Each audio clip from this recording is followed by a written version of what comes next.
नमस्कार. संध्याकाळच्या बातमीपत्रात आपलं स्वागत आहे. बातमीपत्रातील पहिलीच बातमी बघूया आपण. शिंदे गटाचाच म्हणजे बाळासाहेबांचे शिवसेनेचा पहिला टीझर आज त्यांनी प्रदर्शित केला आहे. बघूया नेमका काय आहे तो.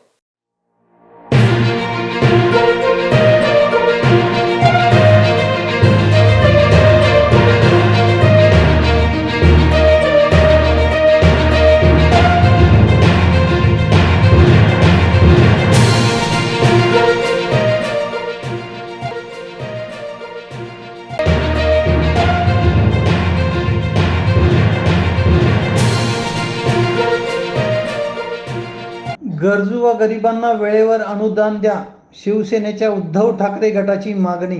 सविस्तर वृत्त असे की गेले अनेक महिन्यांपासून शहरातील गोरगरीब, दिव्यांग, वृद्ध नागरिकांना शासकीय योजनेमार्फत मिळणारे विविध अनुदान मिळत नसल्याची परिस्थिती आहे. त्यामुळे अनेक नागरिकांना कठीण परिस्थितीला सामना करावा लागत आहे. राज्य सरकारने अनुदान त्वरित द्यावे, अन्यथा तहसील कार्यालयासमोरच आंदोलन करू असा इशारा शिवसेनेच्या उद्धव ठाकरे गटाने दिला आहे. त्याचा आढावा घेतला आहे प्रतिनिधी संजय राजगुरू, उल्हासनगर. उल्हासनगरामध्ये राहणाऱ्या जे काही गरजू नागरिक आहेत त्या नागरिकांना शासनाच्या माध्यमातून अनुदान दिलं जातं. म्हणजे संजय गांधी निराधार योजना, अपंग योजना, श्रावणबाळ योजना, रुद्रकपाळ योजना, या योजनेच्या माध्यमातून शासनाच्या वतीनं या शहरातील अशा लोकांना अनुदान दिलं जातं. गेल्या 4 महिन्यापासून अशा लोकांना अनुदान मिळालेलं नाही. ते अनुदान दिवाळीपर्यंत मिळावं. दिवाळीच्या आत या नागरिकांना, ज्या लाभार्थ्यांना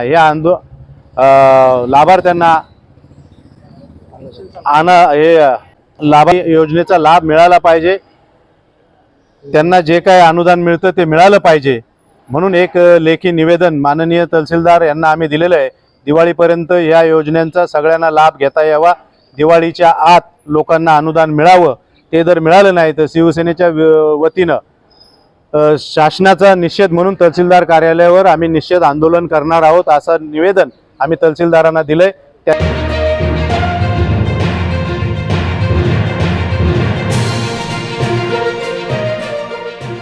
रिपब्लिकन सेना व रिपब्लिकन युवा सेनेच्या वतीने रामदास आठवलेंच्या विरोधात निवेदन. सविस्तर वृत्त असे की डॉक्टर बाबासाहेब आंबेडकर यांच्या विषयी वादग्रस्त विधान केल्याबद्दल रिपाई नेते रामदास आठवले यांचा ठाणे येथे रिपब्लिकन सेना व रिपब्लिकन युवा सेनेच्या वतीने जाहीर निषेध करण्यात आला व जिल्हाधिकाऱ्यांना याचं निवेदन देण्यात आलं व त्यांच्या विरोधात गुन्हा नोंद करा अशी मागणी केली आहे. तर बघूया आपण रामदास आठवले नेमकं डॉक्टर बाबासाहेब आंबेडकरांबद्दल काय वक्तव्य केलं होतं.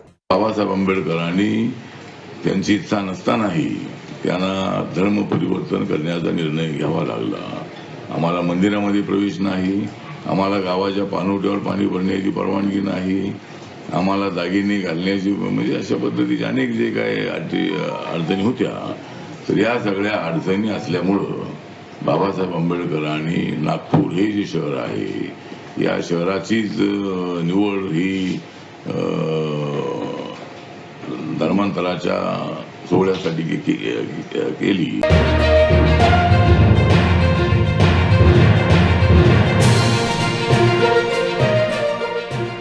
भांडण सोडवायला गेला आणि स्वतःच डोकं फोडून आला, असाच काही प्रकार काल रात्री डोंबिवली येथील कोपर रोडवर असलेल्या ऐश्वर्या बार समोर घडलाय. 2 दारुड्यांमध्ये वाद सुरू होता व ते एकमेकांसाठी मारहाण करणार हे बघून एक नागरिक त्यांना सोडवण्यासाठी मध्ये गेला असता त्याच्यावरच दगड त्याच्या डोक्यात घालून त्याला मारहाण केली. इतकं करून थांबला नाही तर चाकू सुद्धा काढला आणि चाकूने भुसकावण्याची धमकी सुद्धा दिली. त्यामुळे अशा नागरिकांमुळे कुणाच्या भांडणात सोडवण्यात जाण्यास साधारण नागरिक तयार होतील का, असा प्रश्न आता समोर आलाय. मिळालेल्या माहितीनुसार राजेश शहा वय वर्ष 42 याच्या फिर्यादीवरून सिद्धार्थनगर झोपडपट्टीमधील योगेश धोवरे आणि सम्राट मोरे यांच्या विरोधात गुन्हा दाखल घडला आहे. ही घटना CC कॅमेऱ्यामध्ये कैद झालीत. आपण बघू शकता कशा पद्धतीने त्याला मारहाण करण्यात आली. प्रतिनिधी शंकर जाधव, डोंबिवली.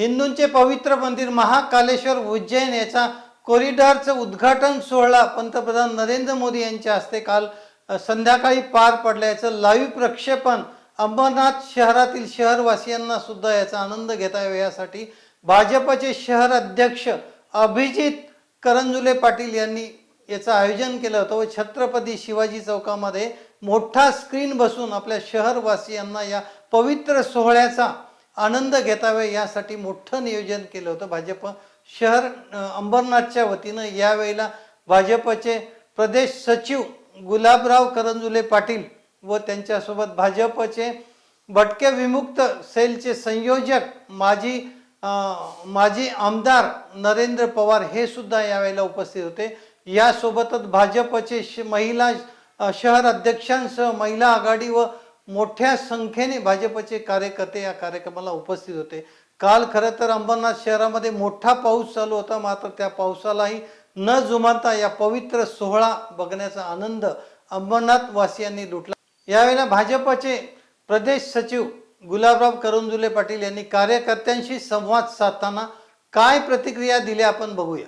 गौरवाची गोष्ट आहे की हिंदुस्थान हा जगातला एक मंदिराचा देश म्हणून ओळखला जातो आणि आम्हाला सर्व हिंदूंना एक गौरव वाटतो आणि अभिमान वाटतो की ह्या देशाला असे पंतप्रधान मिळालेत जेणेकरून हिंदुत्वाचा झेंडा संपूर्ण जगामध्ये महासत्तेकडे जात आहे। ही अभिमानाची गोष्ट आहे।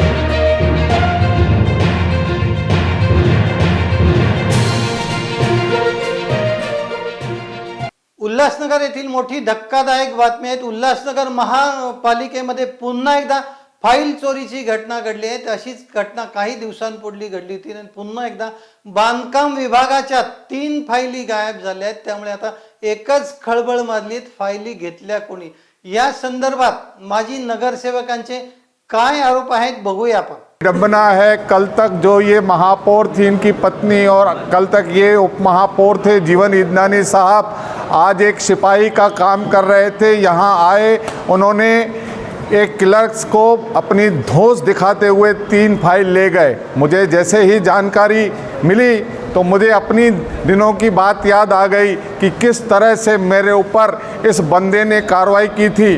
तो मौका तो सबको मिलता है, उसी मौके के अनुसार हम गए आयुक्त के पास। आयुक्त को कहा कि एक के साथ एक न्याय क्यों, दूसरे के साथ दूसरा न्याय क्यों। तो मैंने कहा कि आपका निर्णय बड़ा सॉफ्ट है और आप सौम्य निर्णय ले रहे हैं, तुरंत FIR करनी चाहिए। लेकिन कमिश्नर ने कहा मैं उस क्लार्क के ऊपर भी नोटिस निकालूंगा और जीवन इदनानी महोदय के ऊपर भी नोटिस निकालूंगा और उसमें ये ज़रूर लिखूंगा कि आप यह फाइल क्यों ले गए और आप फाइल ले गए तो उसका कारण बताइए आप क्यों ले गए।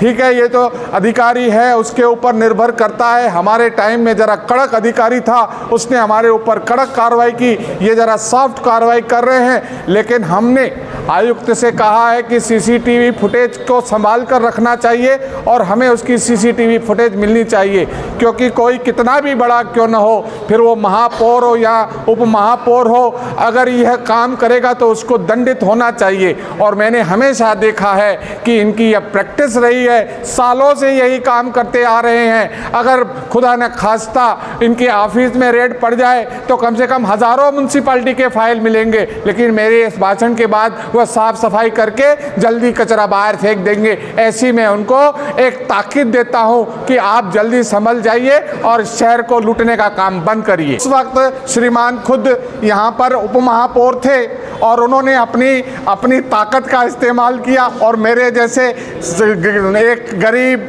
सहमे हुए बंदे के ऊपर उन्होंने कार्रवाई की। मौका उनको मिल गया, उन्होंने मौका मार लिया। अब हम प्रयास कर रहे हैं, लड़ाई लड़ेंगे। ऐसा था कि हमारे पैनल 17 नंबर के 2 प्रवेश द्वार के फाइल थे जो आज PW डिपार्टमेंट से जीवन इदनानी उप महापौर वो उठा के चले गए थे। तो हमें जैसे ही मालूम पड़ा तो हमने आके डिपार्टमेंट से पूछा कि भाई उनको किस हिसाब से आप लोगों ने ये फ़ाइल दी है। तो उन्होंने बोला वो दम दाटी दे के हमसे फ़ाइल लेके गया है। तो फिर हमने सिटी इंजीनियर साहब से बात की कि भाई ये ऐसा ऐसा क्या हो रहा है। तो बाद में उन्होंने उनको फ़ोन करके बोला कि मेरे को आधे घंटे के अंदर फ़ाइल चाहिए, नहीं तो हम लोग कानूनी कार्रवाई करेंगे। तो फिर उन्होंने आधे घंटे में वो फ़ाइल रिटर्न भेजी है पीडब्ल्यू डिपार्टमेंट को। टोटल कितने फाइल थी और ये कितने की थी? ऐसे 2 फाइल थे, 10-10 लाख रुपए का निधि से अभी मान्यता के हिसाब से डिपार्टमेंट में दी हुई थी।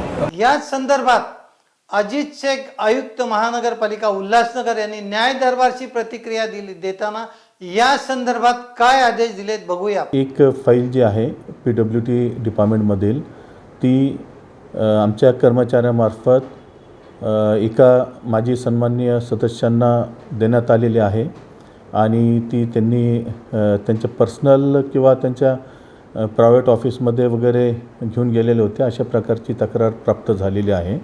त्यानुसार मी आमचे जे संबंधित अधिकारी आहेत त्यांना ह्या गोष्टीचं पूर्ण चौकशी करण्याची आणि संबंधितांना नोटिसेस काढण्याचे मी सूचना दिलेल्या आहेत। त्यांचे खुलासे मागविलेले आहेत, तशा प्रकारचे नोटिसेससुद्धा आम्ही संबंधितांना दिलेले आहेत आणि हा संपूर्ण खुलासा प्राप्त झाल्यानंतरच याबाबत योग्य ते कॉमेंट करणं शक्य होईल। यापूर्वी सुद्धा निश्चितपणे त्यांचे खुलासे प्राप्त झाल्यानंतर त्यामध्ये जे दोषी असतील त्यांच्यावरती निश्चितपणे कारवाई केली जाते। CCTVमध्ये तशा प्रकारची म्हणजे ती फाईल घेऊन जाण्याबाबतचं घटना रेकॉर्ड झालेली आहे आणि ते संबंधित संपूर्ण जी घटना आहे ती त्याचं स्टडी करून त्याचं ॲनालिसिस करून माझ्याकडं अहवाल सबमिट करावा, अशा प्रकारचे मी सिस्टम ॲनालिस्ट आणि आमच्या संबंधित अधिकाऱ्यांना सूचना दिलेल्या आहेत।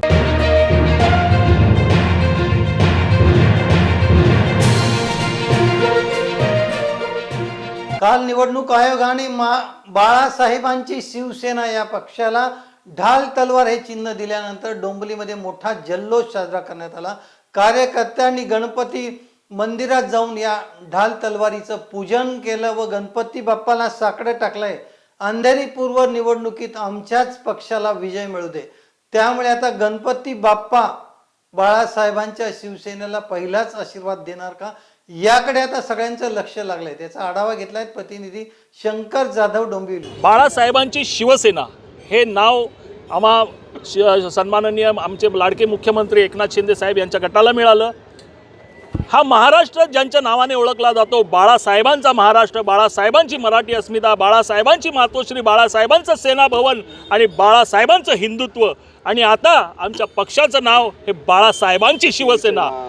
ज्या बाळासाहेबांचे हिंदुत्वाचे विचार सन्माननीय एकनाथ शिंदे साहेब हे पुढे घेऊन चाललेले आहेत, त्या पक्षाला बाळासाहेबांच्या नावाने उल्लेख होणार आहे याचा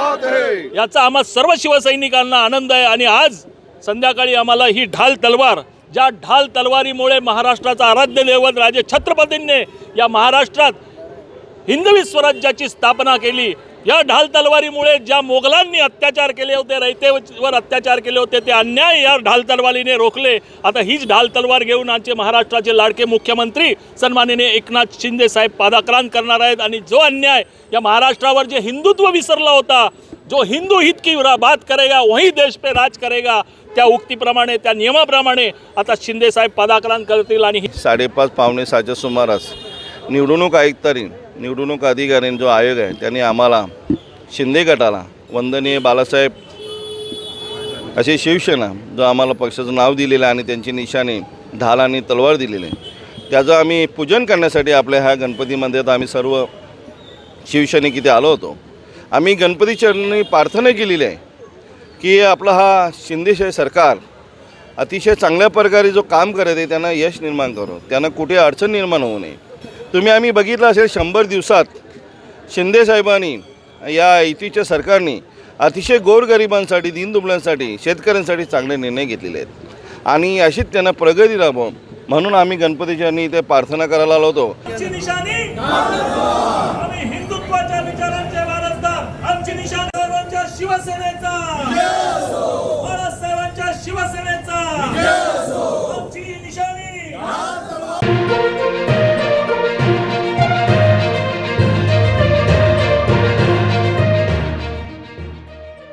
आमठाणा परिसरात बिबट्याचे दर्शन, नागरिकांमध्ये खळबळ। सिल्लोड तालुक्यातील आमठाणा शिवारातील दत्तवाडी परिसरात असलेल्या कपाशी पिकाच्या शेतात शेतकऱ्याला बिबट्याचे पिल्लू दिसल्याने आमठाणासह परिसरात एकच खळबळ उडाली असून नागरिकांमध्ये घबराटीचे वातावरण निर्माण झाले आहे। तर हा छोटासा बिबट्या कॅमेऱ्यात कैद झाला असून याची माहिती वन विभागाला देण्यात आली आहे। आमठाणा येथील दत्तवाडी शिवारात असलेल्या गट क्रमांक 37 मध्ये शेतकरी संतोष चाते यांच्या शेतातील जनावरांच्या गोठ्याजवळ दुपारी 3 वाजेच्या सुमारास हे बिबट्याचे पिल्लू आढळून आले। भयभीत झालेले शेतकरी संतोष यांनी आरडाओरड केली। यावेळी आजूबाजूचे शेतकरी धावत आले। त्यांच्या या आवाजाने बिबट्याने तेथून पळ काढला। त्यानंतर शेतकऱ्यांनी वन विभागाच्या कर्मचाऱ्यांना ही माहिती दिली असता वन विभागाचे कर्मचारी तातडीने दत्तवाडीवर दाखल झाले। त्यांनी त्या पिल्लाचा इतर शोध घेतला, मात्र पिल्लू सापडले नाही।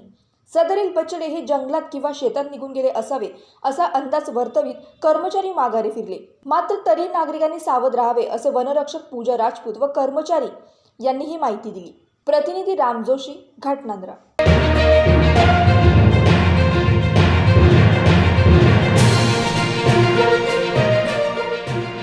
शिंगवे नाईक ग्रामपंचायतीमधील धक्कादायक प्रकार उघड झाला आहे आणि उपसरपंचच ग्रामपंचायत चालवत असल्याचा प्रकार उघड झाला आहे। याचा सविस्तर वृत्त असे की विद्यमान सरपंच उपलब्ध असताना सुद्धा त्यांच्या डुप्लिकेट सह्या अनेक निर्णयावर उपसरपंचच मारतात व लाखो रुपयांची अफरातफर करत असल्याचा मोठा प्रकार उघडकीस आला आहे। शिंगवे नाईक इथे घडत असलेल्या या धक्कादायक प्रकाराबद्दल संपूर्ण पंचक्रोशीमध्ये चर्चा होत आहे आणि संविधानिक सरपंच पद आहे कशाला, जर उपसरपंचच त्याचा सर्व कारभार सांभाळत असेल तर सरपंच हवाच कशाला, तर नागरिकांमध्ये दबक्या आवाजात चर्चेला उधाणार आहेत। मात्र किती रुपयांचा भ्रष्टाचार व कोणकोणत्या कागदपत्रांवर बोगस सह्या केल्यात याचा संपूर्ण पाठपुरावा आम्ही नक्कीच करून नागरिकांसमोर हा घोटाळा आणल्याशिवाय राहणार नाही।